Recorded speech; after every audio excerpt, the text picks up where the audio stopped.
Hi, this is Matthew Chung from Work in Fintech, and today I'm joined by Daniel Taiwo, who's just finished his Masters at Lancaster University, and we're very excited to be interviewing Max Rofagha, who is CEO and founder of Finimize. Over to you, Daniel. Hi, Max, and just want to say thank you for joining us here on Work in Fintech. Please tell us about your background before you founded Finimize. Thanks for having me. So I've pretty much always been an entrepreneur. I've only ever really had a job 1 year out of my entire career. And that was in a consulting job. And the funny anecdote there is that I tried to do a spin-off with one of the partners because I said to him, hey, why don't we just do our own little consulting gig? And I guess already had that sort of entrepreneurial itch there. But then realized that I have no passion for that space. And my passion really lies in building digital products and digital propositions. And that really stems from, I think, the fact that I'm part of the last generation that experienced life before the World Wide Web. So I remember not having a phone. I remember the day that we got broadband at my house, at my family's house. And not broadband, actually, sorry, dial-up. And I could only log on when my parents weren't on the phone, etc. And so I very, very vividly remember this. And that sparked a real passion for digital products. And I started building my own website, did all of that kind of stuff. Did Flash websites, for those who remember those. And then basically, after university, I studied economics and international relations. I explored a couple of different areas, really decided for myself, I want to work in the internet space. And first started a company based out of Zurich, which was an e-commerce business, which was one of the largest e-commerce businesses in the country. And we sold it to one of the largest media players in Europe. And then I started Finimize, which I'm sure we'll talk about. So that's, in a nutshell, my background. You said that you've always been an entrepreneur. What was it about your upbringing that led to you being an entrepreneur? Because I know there's a lot of people in my generation, they look up to people like Mark Zuckerberg and Elon Musk, but that has to do with the internet. You said you're the last generation to grow up without the internet. So what was it about your upbringing? So I think two things. One is, I think if you're interested in this internet space, I think entrepreneurship lends itself very well because there's so many opportunities for you to go out and build stuff, and it's become increasingly simple to set something up with AWS, etc. And then I think the other thing is I grew up in a household where my dad also was an entrepreneur, and so I knew life. I knew the good stuff, he could go on a holiday with us if he wanted to.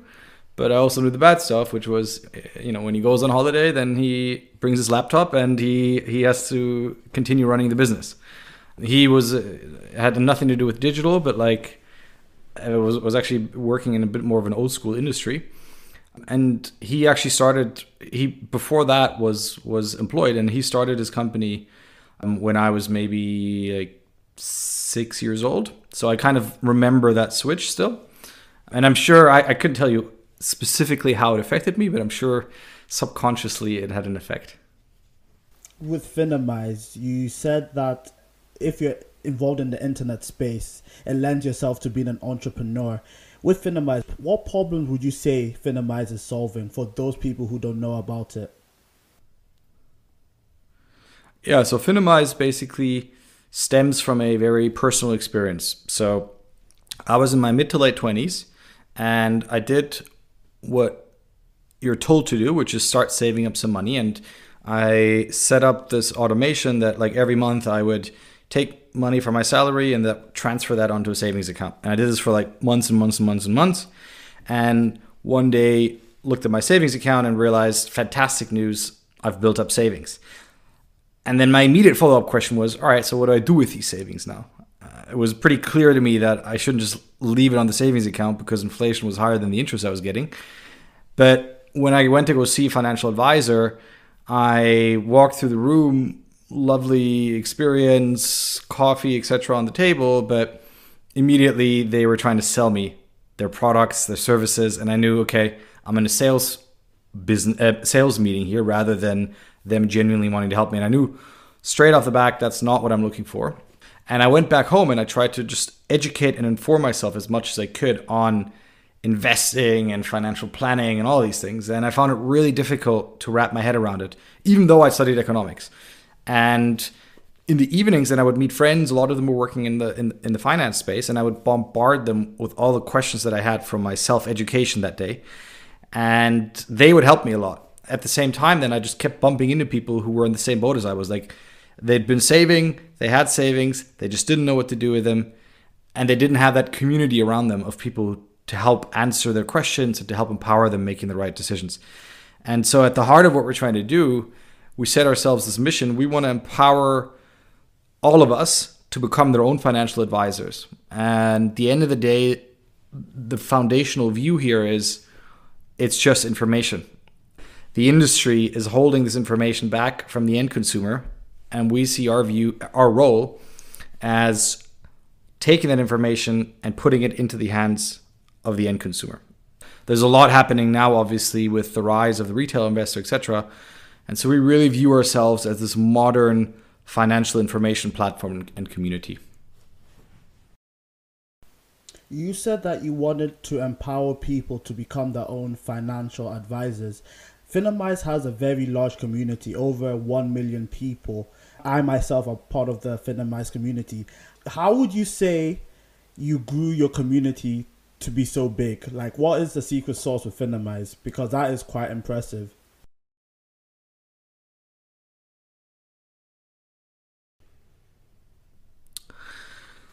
There's not one secret sauce, is the unfortunate reality. I think there were different phases.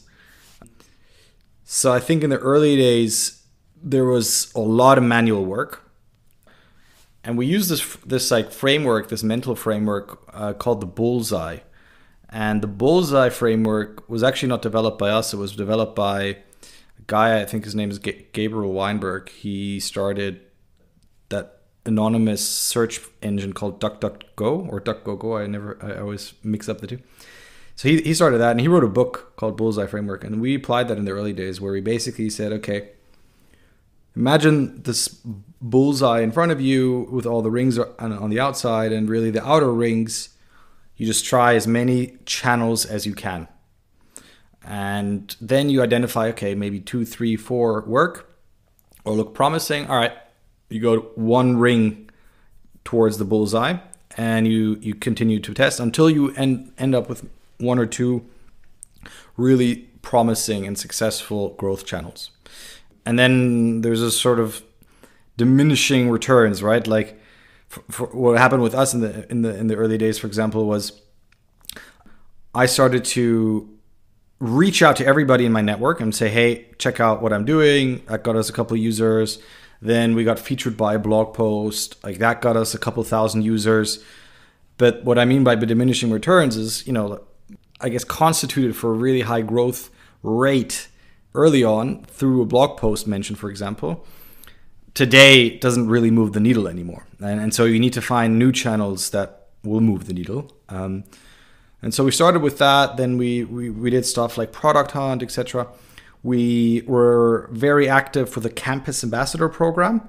So like I would physically go to universities, stand at the entrance, because they wouldn't let us inside. So we would stand in the entrance and we would have either an iPad or an iPhone, and we would just say, hey, do you want to get a job after you graduate? And then everybody says yes. And all right, well, here's a free newsletter. It'll make sure that you're commercially aware and you're on top of what's happening.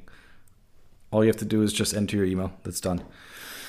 That worked really nicely. So that was like, then we started obviously sort of scaling that through getting other people to do it. So like people did this in the US, people did this in Asia, like all over the world. We then also instituted a referral program so that if you refer someone, you get certain benefits and perks with us. And then I would say like the next stage for us was partnerships. We did a lot of barter deals where, for example, we would promote someone, they would promote us. No money was involved. It was sort of an exchange of audiences and of exposure. And then very recently, we started doing some paid marketing because we realized that in order to really get to the next level, we unfortunately also had to start spending some money, which we were very opposed to early on. But now, because of the different revenue streams that we have, it works out quite nicely, and it's sort of a self-funded cycle that we've built. I just want to go back to when you were standing in front of university campus and telling people, do you want a job? Do you want to become more commercially aware? And then you give them a newsletter. How did you make your newsletter that high quality? Because getting people commercially aware within finance, the stuff that they need to read is quite high level. So how did you make sure that the information that you're putting out in your newsletter was at such a high level? Let me take a step back. How I started this was back in the day when you were still using Facebook. I don't know the last time I signed into my Facebook account. I don't even know what my login is, but back in the day when people were on Facebook, I posted, do I know anybody who knows finance and is willing to write about it? And people started responding in the comments, and I got like 5 people who ultimately I thought they were good and they were up for what we're doing, and they started writing the content. And I was the editor. So they would write, it was their responsibility to make sure that the substance was there. And it was my responsibility to make sure that it's in a casual, conversational, yet very informative and jargon-free style and tone. That kind of set the bar where the people who started writing for us were all bankers. The first person who then joined us full time had worked for 7 years as a sales trader in one of the top tier banks. And so what happened was we started hiring all these real domain experts, as opposed to perhaps, there's other platforms that have like student contributor models or journalists. And what we found was, in order to really bring substance, you needed people who've worked in the industry. And that set the bar really high from the start. And today, we have a whole team of analysts who've previously been at Goldman Sachs, at Fidelity, at Barclays, really top-notch institutions. And they produce all of the content. And then we have an editor role who makes sure that it's in this very easy to digest and accessible template and frame. And as part of that startup journey, when you originally kind of started out the business, how many years ago was that? And are you kind of on plan to get to where you are now and the right trajectory to be where you want to be in a few years' time? Because there's a lot of interest, like Daniel said, of students who are interested in being an entrepreneur, but it's not easy. And it'd just be interesting if you could kind of provide some color on that in your experience. Yeah, I agree. I think reality is that being an entrepreneur, I think, is vastly over-romanticized in the mass media and the public. And, for us, 100%, it hasn't been a straight line. It's been, as I think is the case for most companies. You do every once in a while have some exceptions that you read about, but I'm sure internally they also have some zigzags. We started the business, I originally started it as a side project, and then officially founded the company at the end of 2016. We always had the newsletter. We always had our community, which the community happened very organically. And we originally actually went to market with a financial planning platform we built internally, where you were able to link up your accounts, and we would tell you, this is how much you need in an emergency fund. This is how much you need in put aside if you want to buy a house. Here's how much you can afford to invest in the markets, etc. And we did an alpha version, we did a beta version, we raised some money for that, and we ultimately decided to shut it down because we realized it wasn't going to yield the results that we were hoping for. There are now other apps in the market that do exactly this, and so it must somehow work.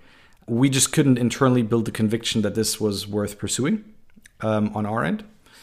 And we basically did a lot of user research and also bit introspection to understand, where are the competencies, etc., that we have.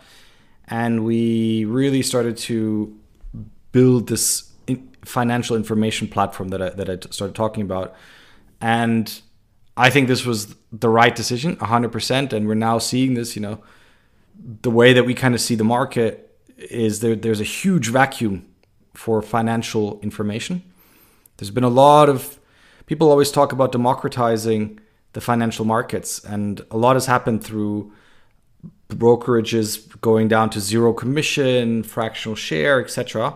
All, I think, has propelled us forward, but you haven't fully democratized the entire ecosystem without providing people the right information that they need, because otherwise you're giving them the tools without actually telling them here's how to think about it, here's information that you actually understand, can digest, etc. And so we think there's this huge vacuum which we can dive into that we want to plug. And so that sort of validates retrospectively this sort of mini pivot that we did. And at the same time, I think what's important for us to highlight is we set the mission from day one. We haven't changed a single word in it. Even when we pivoted, we still want to empower you to become your own financial advisor, just through different means. And I think that was really important because that guided us through this whole journey. And from day one until today, we've always had our daily newsletter and we've always had our community. And a lot of the products that we develop are very, very heavily community informed.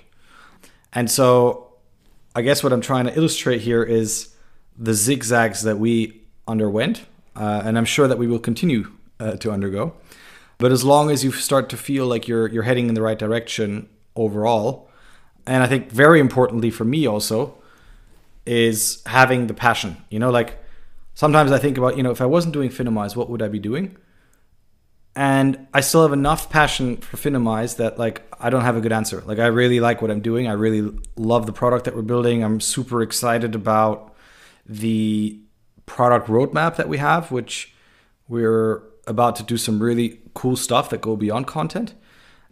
And that, for me, sometimes people ask should I go into an accelerator or incubator, etc.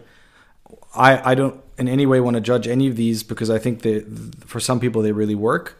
But I think if you go in there and someone else gives you the idea, I'm not so sure that you're going to have the passion and the willpower to get through the zigzags unless you really, really, really care about it. And for Finimize, I really, really, really care about it. And the final thing that I will say about this is I have some friends who also are founders. And it's one of those things, when you start, you're always and in 3 years, it's going to be massive. But you always underestimate it. And it's always going to be a 10-year journey. The most recent example that I read about, I don't know those guys at all personally, but that I read about was a company called UiPath. Fascinating story. They started it in Romania. Took them 10 years to get from 0 to 1 million ARR. And now they IPO'd in one of the biggest tech IPOs in the world. 5 years. So it took them 10 years to 1 million and 5 years to IPO. And again, nobody would go through the 10 years without actually really fundamentally caring about what you're building. So I think that's really, really crucial. Max, I want to take you back to what you said about you recruiting your editors, because you said something that really resonated with me. You said that some of your editors have come from places like Barclays, Fidelity, Goldman Sachs. Me as a finance graduate, if you would have asked me before I went into my master's, those would be the places that I'd want to work. But after meeting Matt and talking to Matt and being in work in fintech, my mind has changed to actually fintech might actually be a better place to work at than those financial institutions. How did you convince people to leave top financial institutions to join Finimize? Because not many people have the privilege of meeting somebody like Matt or yourself.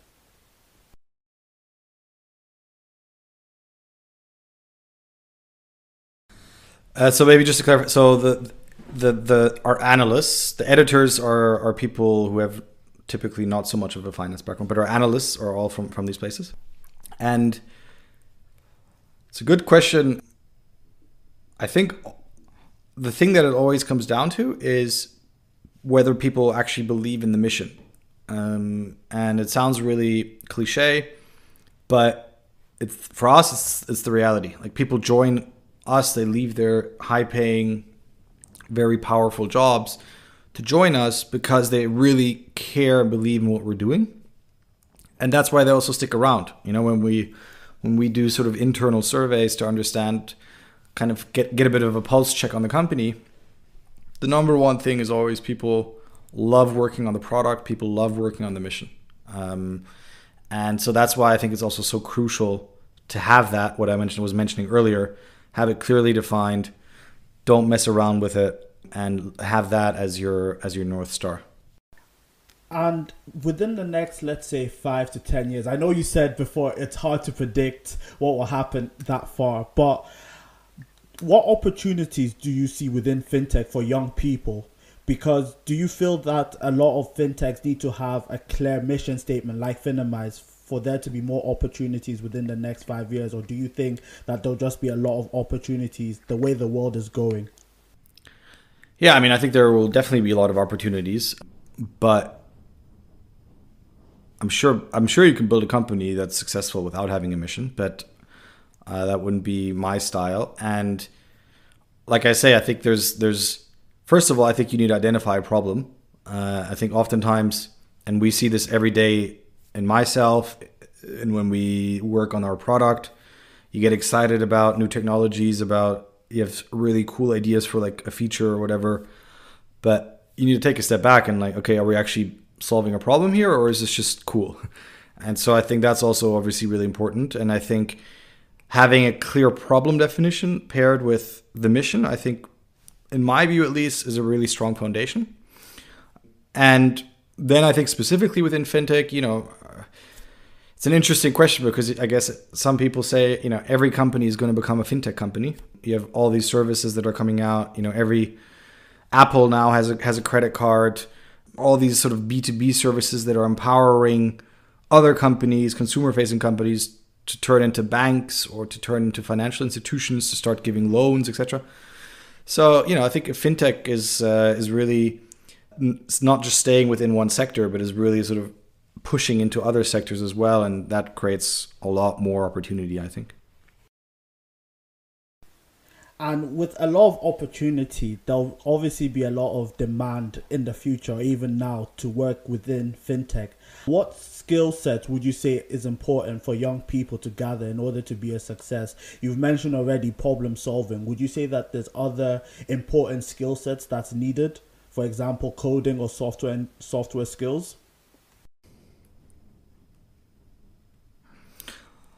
I mean, I think that depends on what you're interested in, right? Like, if you're interested in coding, then you need coding skills. If you're interested in design, you need design skills. If you're interested in business development, then you need business development skills. So I think there's a whole variety of things that you can get into. I think one of the things that I found is that some of the best hires that we've made are people who have side hustles. So people who might be running their own website or app on the side, or people who do consulting and, you know, design for other clients in their free time. You know, I think a lot of companies get scared by that because they think, hey, they're not working full time, etc. On my side. I actually think it gives you a lot of really interesting learnings. It's a free source of information, a free source of learnings, and I think we've definitely benefited from it. And I think part of the reason why this is such a great trait is that it basically makes people entrepreneurial. And I think that for me is like a really crucial skill, certainly in smaller companies where you want to have someone who has had some experience in building something. It can be anything, you know, it can be consulting, it can be whatever the hell you want to do, but you have to have, I think it creates an understanding and appreciation for the grind that it takes to get something off the ground. I think that's really important. And I think sometimes people come out of university and they're, especially if you come out of a really good university, I'm not saying this is true for everybody by no means, but there's a certain sense of entitlement because you've gone to like a really, really good university. But reality is, you know, that's not really going to help you. Like what's going to help you much more is, you know, you could have gone to the best university in the world and also built a dating app on the side, you know, and maybe that dating app failed. Doesn't matter. But you've had that experience, and that's that experience that I think is going to be really relevant. So with Finimize, Max, you're looking to empower people with, you know, to be masters of their own financial advice. Apart from obviously signing up to Finimize, could you give some kind of top tips for young people that may have some savings but not quite sure where to start? Is there a couple of high-level ideas or thought processes or approaches that people could take that you would recommend? Yeah, so I mean, I'm gonna start with a disclaimer that I don't write the content. That's why we hire these analysts. So I'm not going to give you specifics, but I think the one thing that I've taken away from consuming our content and also speaking to our analysts is it's all about the process. And you need to identify a process for you that works, how you think about investing, what kind of stuff, sectors, companies, asset classes you're interested in, why, how much you're willing to invest into them, and then stick to the process. And the reason why this is so important is it allows you to take away the emotional element of this and prevents you hopefully from making rash decisions, which is so easy. It's very tempting. If you see that a certain altcoin has been shooting up, it's very simple to say, oh, I'm just going to put all of my savings in it. But that might go right one time. And you know, we have people in our community who put in a couple thousand into some of these coins and walked away with a couple 100,000.